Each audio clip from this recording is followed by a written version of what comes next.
coffee. Oh, so good.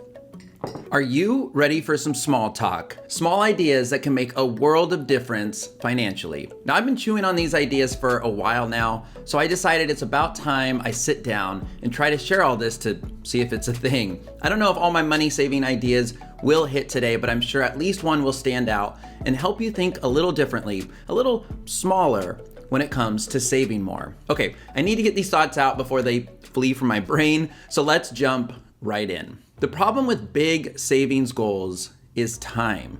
Researchers from the University of Pennsylvania found that the longer you pursue a goal, the further away it seems, which can lead you to get sidetracked or give up, even if you're close to reaching your goal. Not knowing when the goal is going to arrive is a key contributing factor. An example is when you call customer service and they put you on hold. You hope and think it'll just be 30 seconds, but after 5 minutes, you say screw it and give up. The longer you wait, the longer you think you'll have to wait. And it may sound counterintuitive, but it's true. Now, in terms of saving, if your goal is too big or going to take too long, you may be setting yourself up to fail, and you'll be more likely to give up or give in to temptations. Instead, set a specific end date to make the goal as concrete and specific as possible. It'll make it much easier to stick with it and stay motivated. Now, I realize I can't just tell you to set shorter time frames for some of your goals. Retirement, for example, is really far off. Most of us simply stash away and invest a portion of our 401k each paycheck without hardly noticing or thinking about it. Take the time to sit down and actually run your retirement numbers through a calculator. You might just be surprised by what you find out. Also, optimize your 401k by watching this recent video.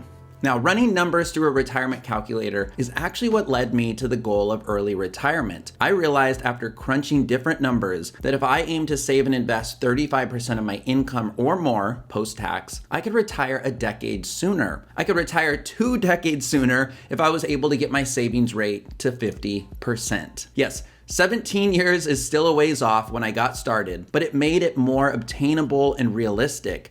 I genuinely feel most day-to-day financial decisions I make are connected to this now more tangible and less far off goal of early retirement. I'm also able to break this big goal into smaller, obtainable goals. Again, thinking small here. Now, retirement might be 17 years away, well, 13 or less by now, but now I know how much to the dollar I need to save and invest each year to get me to that goal. Plus, now it almost seems like a game to see if I can move the end date even sooner. I started side hustling and reinvesting in myself to hopefully see bigger returns someday. And ideally, I can bank and reinvest most of those returns for bigger returns and so on. Compound interest, anyone?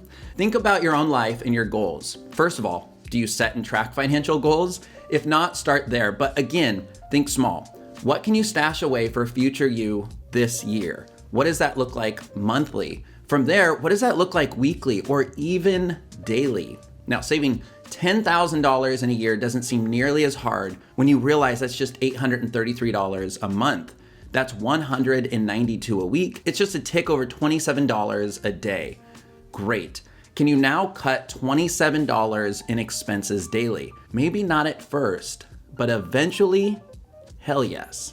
But this smaller goal concept isn't just a fun idea. A recent study published in Psychological Science found that people who break down their savings goals into smaller time frames like weeks or months save 78% more money than people who solely focus on a far off future goal. Perhaps you've already heard that you should break down your goals and yeah, but it's legitimately true. So give it a real shot. If you do think small and set these incremental victory checkpoints, it's important you check in on your bigger picture goals often. It can be motivating to see your progress or perhaps a good opportunity to course correct and adjust if needed. Personally, I like to think of $1 million as my retirement goal. It may or may not be the exact amount I need to fully retire, but it's a nice round number and it allows me to easily track to the percentage how close I am to that goal. I started, by the way, at negative $80,000 back in 2018. First, I set a small goal to pay off my credit cards. Then my next goal was to get back to net worth zero.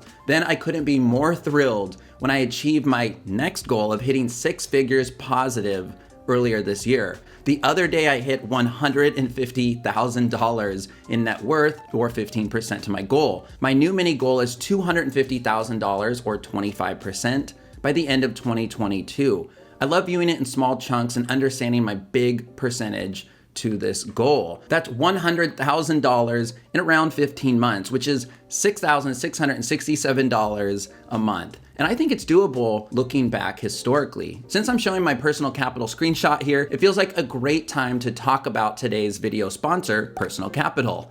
If you want a full picture of your financial health and net worth, I suggest you connect any and all accounts, your assets and your liabilities, to Personal Capital to easily see and track your net worth over time. I've been personally using and getting value out of Personal Capital for years, as it's become my go-to for tracking my net worth. It connects to all my accounts, including savings accounts, credit cards, loans, my HSA, and more seamlessly, and it updates fast. All your assets and liabilities, again, in one place is fantastic, and it keeps me motivated on my journey, and I think it will for you too. They also offer banking services, retirement tools, investing overviews with great insights, an excellent blog, and I've even hopped on the phone to talk with an advisor when they offered a complimentary call. It's probably my favorite overall financial service because it has all the tools in one and it's totally free. So I highly recommend you sign up and start getting value from it like I do. If you do, using my link below costs you nothing and really does go a long way in supporting me in the channel. My next small idea is to keep your main bank account low. And I've never really heard anyone talk about this strategy, but it's one I employ that might work for you. Now, emphasis, of course, on might.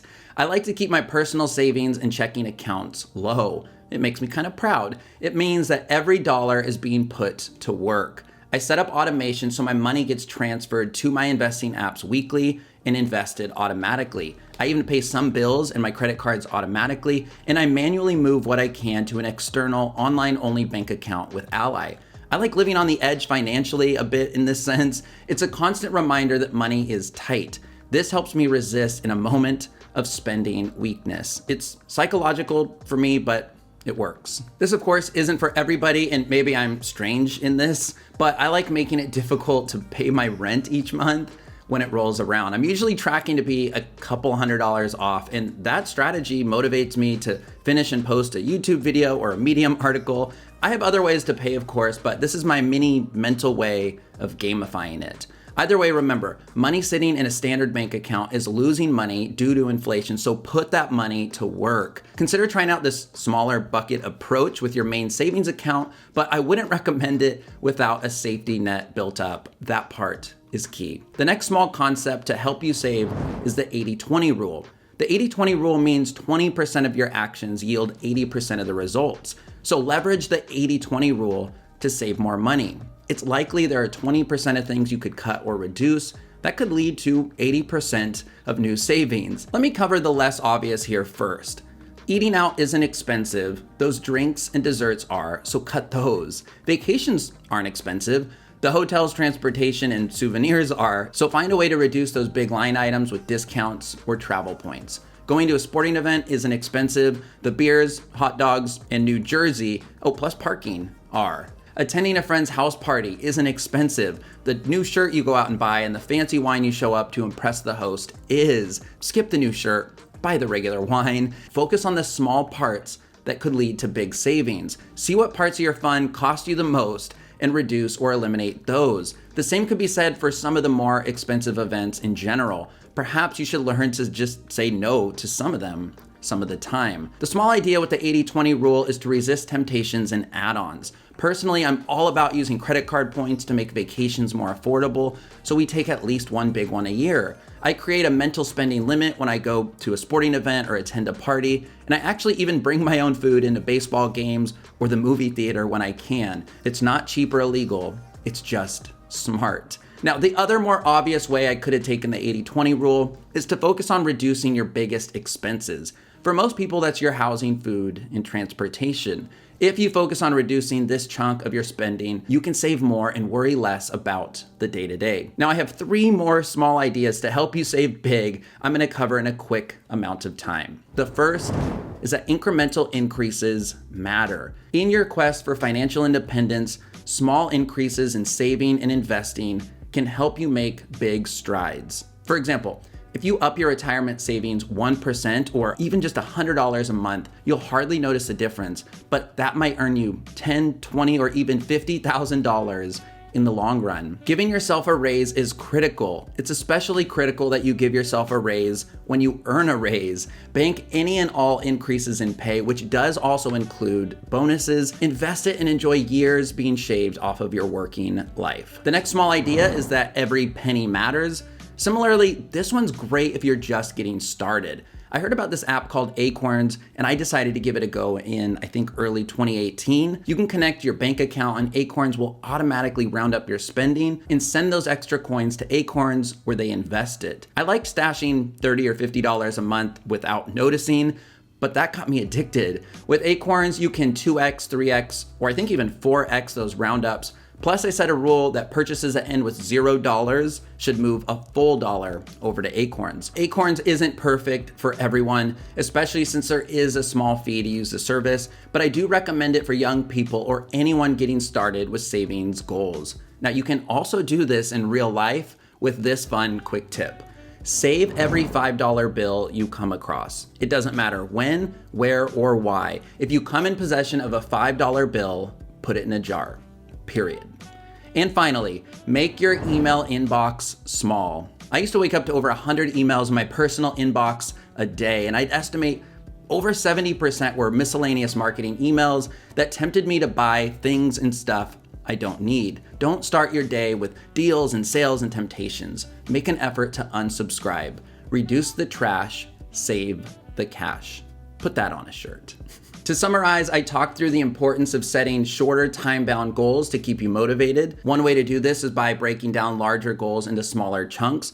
Either way, it starts with goal setting and tracking your net worth, and I personally recommend Personal Capital to do just that.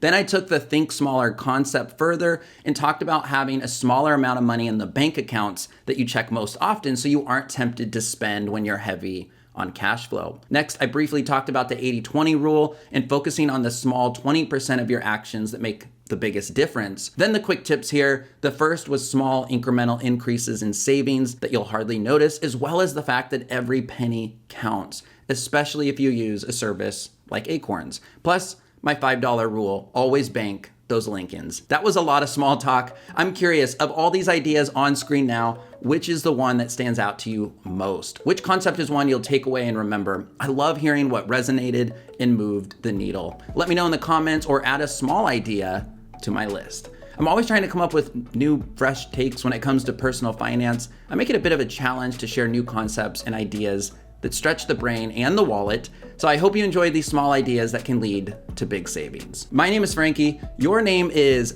Gold Star for getting to the end. I don't know. Like if you liked, the algorithm shows where the likes flow. Subscribe if you loved and want to hang out more often. Have an awesome week or weekend ahead, and I hope to see you, friend, in a few days on the next one. For my next magic trick, I'll show you how to make your work week small and your weekends big. Wouldn't that be something? See you guys.